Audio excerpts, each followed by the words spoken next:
မင်္ဂလာပါဒီနေ့ကတော့ကျွန်တော် Pixellab မှာကျွန်တော်တို့ YouTube ပေါ့နော် YouTube channel ရဲ့ logo design လေးကိုကျွန်တော်ဆွဲပြမှာဖြစ်ပါတယ်ပြီးတော့ကျွန်တော်ဒီမှာသုံးထားတဲ့ shape တွေ font တွေဘယ်လိုသုံးရမလဲဘယ် tool တွေဘယ်လိုသုံးရမလဲဆိုတာလေးကိုကျွန်တော်အသေးစိတ်ပြောပြပေးသွားမှာဖြစ်ပါတယ်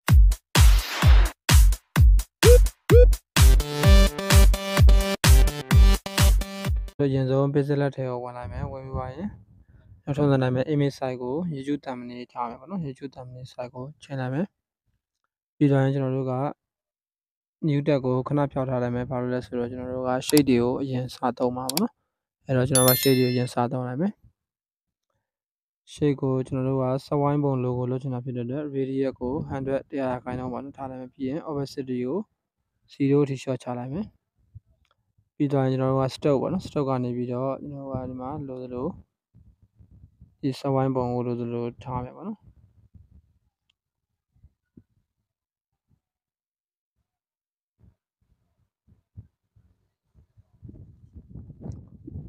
ကဲကျွန်တော်15လောက်ပေါ့နော်15လောက်ထားလိုက်မယ်โอเคပြီးရင်ကျွန်တော်နောက်ထပ်လည်းအဲ့လိုပဲ shade တစ်ခုကို opacity ကို0 ထိ short ချပြီးရင်ကျွန်တော် stroke ကို15လောက်ပဲထားပြီးတော့ကျွန်တော်တို့စဝိုင်းရဲ့အလယ်မှာထားမယ်မနော်โอเคပြီးရင်ကျွန်တော်တို့စဝိုင်းနှစ်ခုရရပါတော့အဲ့တော့စဝိုင်းနှစ်ခုကိုကျွန်တော်တို့ကပေါင်းပေးလိုက်ပါနော်နှစ်ခုကိုလေယားနေပြီးတော့ပေါင်းပေးလိုက်မယ်ပြီးသွားပြီဆိုရင်ကျွန်တော်တို့ကဒီမှာဒီထဲမှာပုံထည့်မယ်ပေါ့နော်ပုံတစ်ပုံအဆင်ပြေပုံတစ်ပုံထည့်မယ်ပြီးရင်ကျွန်တော်စာရေးမယ်ပေါ့နော်โอเคကျွန်တော်အရင်ဆုံးပုံလေးတစ်ပုံထည့်လိုက်မယ် this color အနေဖြတ်ချလိုက်ပါနော်โอเค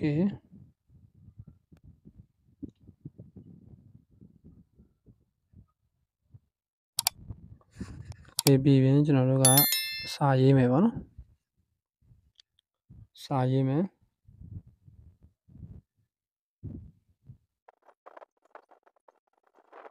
โอเคစာရေးပြီးရင်ကျွန်တော်တို့က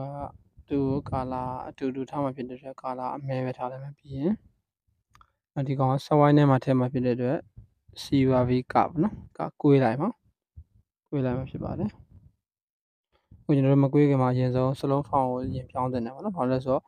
ဖောင်တွေကခုနှစ်တစ်ခု size မတူတဲ့အခါမှာအဲ့လိုကွေးရတဲ့အခါအဆင်မပြေတာမျိုးဖြစ်တတ်တယ်ပေါ့နော်အဲ့တော့စလုံးဖောင်ကိုအရင်စပြောင်းပါโอเคစလုံးဖောင်အရင်စပြောင်းလိုက်ပြီးရင်ကျွန်တော်တို့ခုနကဒီ curve ကနေကွေးလိုက်မယ်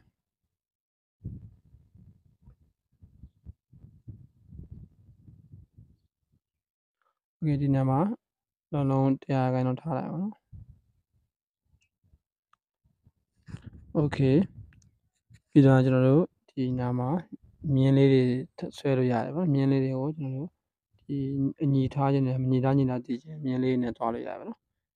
အဲ့တော့ကျွန်တော်တို့ဒီကောင်လေးကိုညီအောင်ထားခြင်းနဲ့ဆိုရင်ဒီမှာ rotate ကနေပြီးတော့ rotate ကနေပြီးကျွန်တော်တို့ဒီမှာ adjust လုပ်လို့ရတယ်ပေါ့နော်โอเคပြီးပါပြီဆိုရင်ကျွန်တော်တို့ကဒီသူ့ရဲ့အောက်မှာကျယ်လေးနှလုံးထည့်မယ်ပေါ့နော်သူ့ရဲ့အောက်မှာကျယ်လေးနှလုံးဘယ်ကယူလို့ရလဲဆိုတော့ဒီမှာ shape မှာ shape ထဲမှာကျွန်တော်ဒီမှာကျယ်လေးပါရပါတော့ကျယ်လေးပါတယ်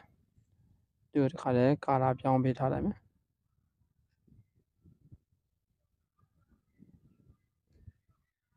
โอเคပြီးရင်ကျွန်တော်တို့သူ့ကိုဒီ relative position ကနေပြီးတော့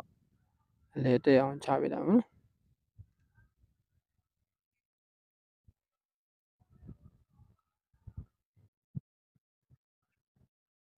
ဒီကျွန်တော်က copy ပါလိုက်မယ် copy ပါရောဟိုဘက်တနေရာကိုထပ်ပို့မယ်ပေါ့နော်โอเคပြီးရင် position ကနေပြီးတော့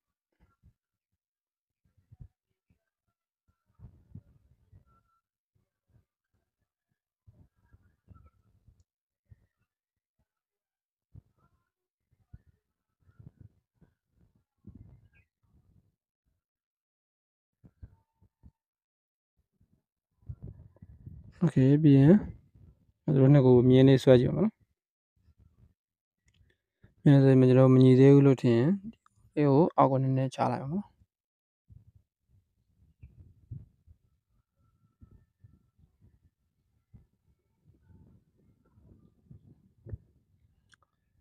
โอเคပြီးဆိုရင်ကျွန်တော်တို့ကဒီမှာစာထည့်ရေးမယ်ပေါ့နော်စာထည့်ရေးလိုက်မယ်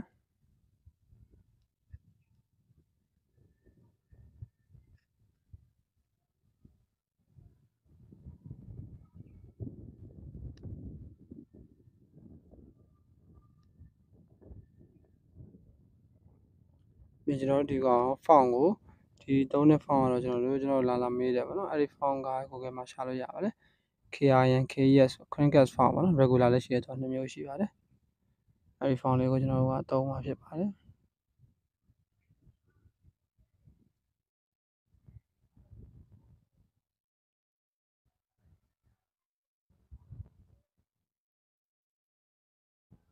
If you like this video, please like and share.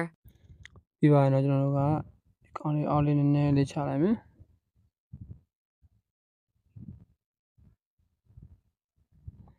ပြီးတော့ဒီအောက်မှာကျွန်တော်ရဲ့နာမည်ရေးမယ်ပေါ့နော်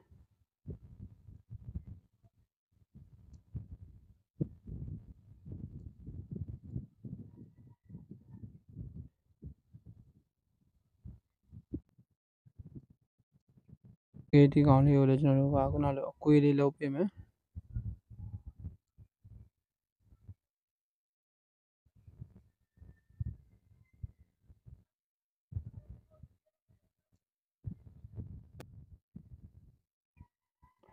ဒီကောင်မတဲသေးဆိုရင်ကျွန်တော်တို့က rotate ပါတယ်ပေါ့နော်အဲ့ဒီ rotate ကနေပြီးတော့လှည့်ပေးလို့ရတယ်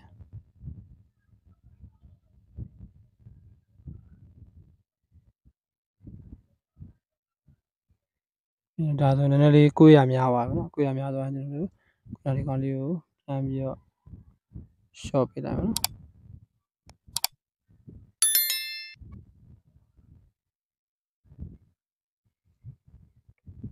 ဒါဆိုရင်ဆင်ပြေသွားပြီပေါ့နော်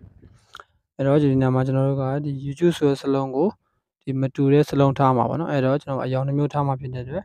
ဒီ YouTube ဆိုတဲ့တစ်လုံးကိုပဲခြံပြီးတော့ကျန်တာတွေအကုန်လုံးကိုလေယာကနေပေါင်းပေးလိုက်မှာဖြစ်ပါတယ်โอเคကျွန်တော်တို့ YouTube ဆိုတဲ့တစ်လုံးကိုပဲထားခဲ့လိုက်မယ် YouTube ဆိုတဲ့တစ်လုံးကိုထားခဲ့ပြီးတော့ကျန်တာတွေအကုန်ပေါင်းပေးပါနော်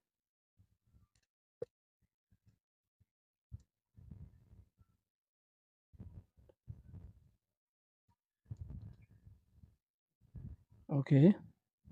ပေါင်းလိုက်မယ်ပြင်ကျွန်တော်တို့ဒီကောင်အပေါ်ရွှေ့လိုက်မယ်နော်ပြင်ကျွန်တော်ကဒီအောက်ကကောင်ကိုရွှေရောင်ထားမှာပါနော် YouTube ကိုကြာကျွန်တော်က silver ရောင်ထားမှာဖြစ်တယ်အဲ့တော့အောက်ကကောင်ကိုကျွန်တော်အရင်ဆုံးရွှေရောင်ထားလိုက်မယ်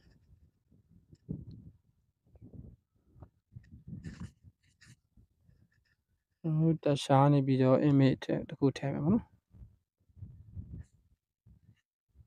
ကဲဒီဟာလေးကိုအရောင်လေးနဲ့တင်ပေးလိုက်မယ်ရပြီပြီးရင်ကျွန်တော်တို့ကဒီကောင်ပေါ့နော်ဒီ YouTube စလုံးကို YouTube စလုံးကိုကျွန်တော်တို့ကငွေရောင်ထည့်ပါပေါ့နော်ငွေရောင်ထည့်မှာဖြစ်တဲ့အတွက်ကျွန်တော်တက်ရှားနေပြီးတော့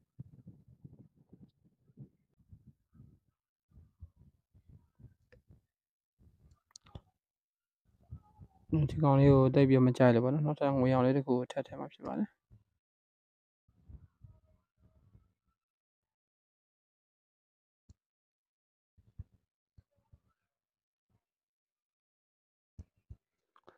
โอเคပြီးသွားပြီဆိုရင်ကျွန်တော်တို့ကဒီအပေါ် YouTube ကိုစတုပ်ထည့်ပြီးတော့ဒီ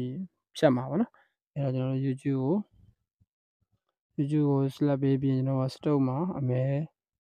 black color ကိုကျွန်တော်ကနည်းနည်းလေးထည့်ပေးလိုက်မယ်ပေါ့နော်ထည့်ပေးလိုက်မယ်ပြီးသွားပြီဆိုရင်ကျွန်တော်တို့ကဒီနှစ်ခုကိုပေါင်းပါနော်ဒီနှစ်ခုကိုပေါင်းပြီးတော့မှကျွန်တော်ကဒီအမဲရောင်ဖြုတ်ပြီးတော့ဒီပေါ်မှာအရောင်မတူတဲ့ပုံစံလေးကိုလုပ်ပါမယ်အဲ့တော့ကျွန်တော်ဒီနှစ်ခုကိုlayerပေါင်းပေးလိုက်မယ်layerပေါင်းပေးလိုက်မယ်ပြီးရင်ကျွန်တော်တို့ erase color နေပြီးတော့ဒီအနက်ရောင်ကိုပဲဖြတ်မှာပါနော်အဲ့တော့ကျွန်တော်ဒီအနက်ရောင်လေးကို select ပေးလိုက်မယ်โอเคကျွန်တော်အနက်ရောင်လေးကို select ပေးလိုက်ပြီအဲ့တော့ကျွန်တော်အနက်ရောင်မပါတော့ဘဲနဲ့ If you like this video, please like and ရွှေရောင် share. နဲ့ငွေရောင်အဲ့နှစ်ခုပဲယူမှာโอเคပြီးသွားပြီဆိုရင်ကျွန်တော်ကဒီအောင်ကို အဲ့တော့နောက်ဆုံးအဆင့်ရောက်ပြီဆိုကျွန်တော်ကနောက်ခံပုံချိန်လို့ရပြီပေါ့နော်နောက်ခံပုံချိန်လို့ရပြီဒီကောင်ကိုထည့်လိုက်မယ်ထည့်လိုက်ပြီးရင်ကျွန်တော်ဒီကောင်ကို 3D ဒါမှမဟုတ် unbox ကိုထည့်ပေးမယ်ပေါ့နော်โอเคအဲ့တော့ကျွန်တော်ဒီကောင်ကို select ပေးပြီးရင်ဒီမှာ 3D shade တစ်ခုကိုထားလိုက်မယ်ဒီမှာကျွန်တော်ကနံပါတ်6ဖြစ်နေနံပါတ်ကိုအဆင်ပြေမဲ့နေရာလေးကိုတစ်ခုကိုထားလို့ရတယ်ပေါ့နော်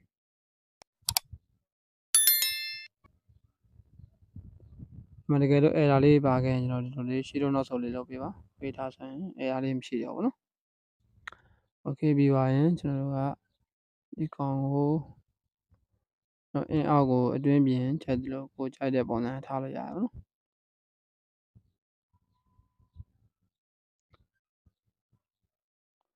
โอเคဒီတိုင်းထားလိုက်မယ်ပြီးရင်ကျွန်တော်တို့ကဒီကောင်ကို unbox ကနေပြီးတော့ color လေးထည့်ပေးပါเนาะရောင်ပိုတောက်ပြီးတော့ကျွန်တော်တို့ 3D လေးပိုဆန်သွားအောင်ဒီကနေပြင်ပေးလိုက်မယ်โอเคပြီးပါရင်အားလေးကမှောင်လင်းဘက်ကိုနှဲသွားမယ်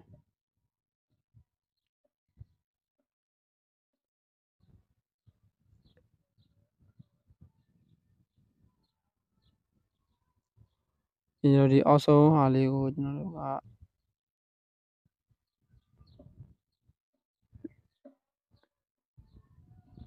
level နည်းနည်းလေးပဲထားပါနော် level 5လောက်ပဲထားလိုက်မယ်โอเคဒါဆိုရင်ကျွန်တော်တို့ 3D ပုံစံလေးရပါပြီဗောနော်โอเคပြီးရင်တော့ကျွန်တော်တို့ save လို့ရပါပြီဒီ CS image ကနေပြီးတော့ကျွန်တော်တို့ Ultra HD ကနေ save လိုက်မယ်ဆိုရင် YouTube channel logo လေးတစ်ခုရပါပြီโอเคအားလုံးပဲအဆင်ပြေကြမယ်လို့မျှော်လင့်ပါတယ်ဒီလေးကိုကြိုက်တယ်ဆိုလို့ရှိရင် like and share လေးလုပ်ပြီးတော့ကူညီပေးကြပါအောင်ခင်ဗျာ